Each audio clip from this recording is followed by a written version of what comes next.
Okay, so I want to show the second pyramid now.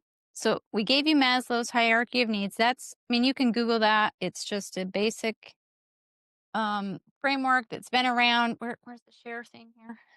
Okay. It's been around for a long time. I created my own pyramid, kind of mapping on top of his, and I'm calling it the Habits of a Successful Life Pyramid. And this is essentially what we will be going through level by level for the next 12 weeks. And so we're going to dig into each one of these. We're going to get very specific about the very specific habits that we are going to establish and teach our kids to establish so that they can be happy and successful and fulfilled. And I want you we keep talking about this, we keep saying this. Again, a neon sign right here if I could. Life is challenging and life is hard and life will have obstacles and problems. Like that's never going away. So we're never saying that. But what we do want you to understand is that it's possible to make life less challenging. It really is. When you have the right habits, when you have the right practices, when you have the right routines, it doesn't remove problems from your life, but it honestly makes life simpler because you have the tools to be able to handle the problems. You have the emotional health. You have the mental health. You have the physical health and energy. You have what you need to be able to take on life. That's why it's so important that we teach this. And that's why I keep saying it's more important than the grades. It's more important than the talent. It's more important than all of those things because these are the very tools that give us the strength, resilience, grit, competence to be able to handle life in an effective and powerful way. So, yeah, I So, hang like, on. our systems either support our success or sabotage our success. Exactly. Our habits either support our success or sabotage our success. And so it's really black and white, right? It's quite simple. We can kind of lay things out and just look at them objectively. We don't have to take it personally. We don't have to feel bad or guilty. We just stop and say, is this habit supporting my success or sabotaging it? Is this system in our house the either how we do shopping or food or laundry or how we communicate with each other? Is this system supporting our success or sabotaging it? And when we start like kind of seeing it in that picture and is it aligning with our needs here and our habits, wow, it's so easy to see it and then start making adjustments. Yeah. And I think one of the best ways to illustrate this is that the same thing could happen to two different people and they could both respond to it completely different depending on the habits they had developed.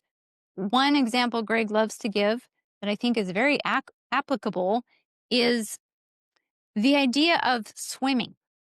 For some people, Can I share this one? yes, why don't you go Okay. ahead? So I have a great friend that Should I I, stop I sharing for a second? yeah, stop sharing. So I have a great friend.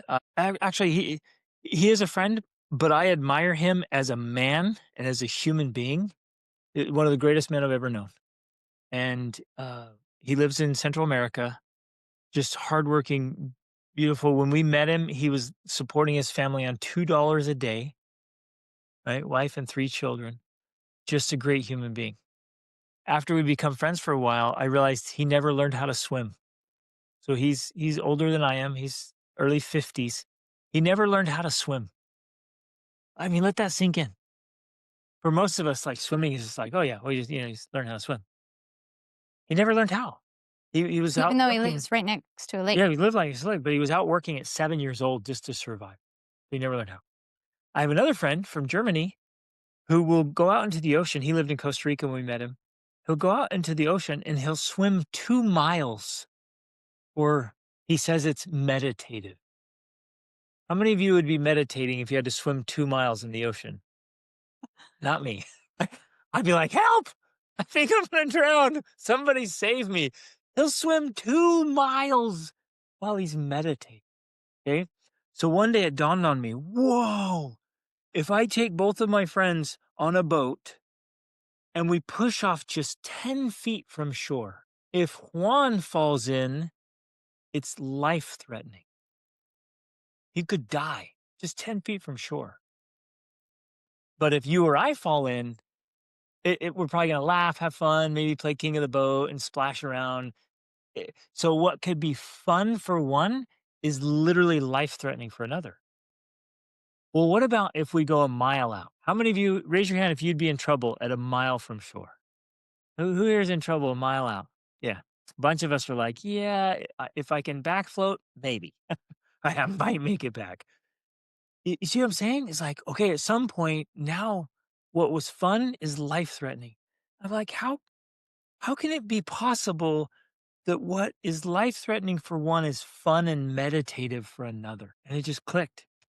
It all comes down to training. What's the difference between Chris and so Juan can't swim and Chris who swims the 2 miles? The only difference is time in the water. Habits, Habit, skills, practice. training. It was like, wow, well, that applies to everything, doesn't it? And really that does apply to life. So it applies to what I was talking about. We could face the same challenges, but depending on our own skills, habits, and training, for some of us, the challenges are life threatening.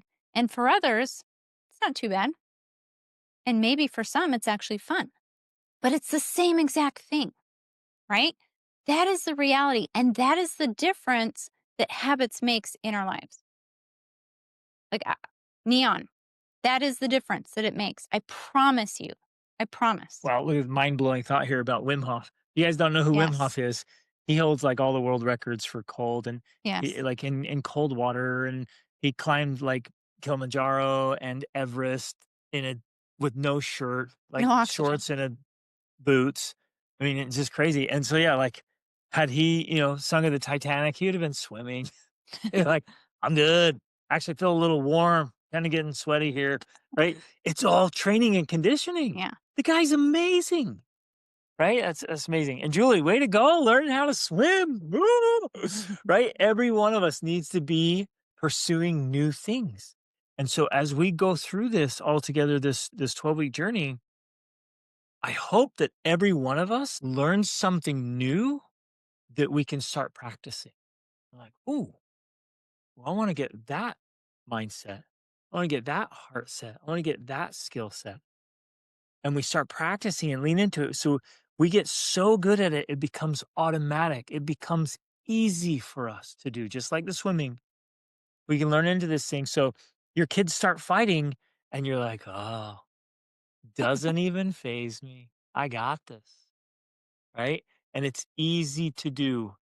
Emerson said, um, That that, which we persist in doing becomes easier for us to do. Not that the nature of the thing itself has changed, but our ability to do has increased.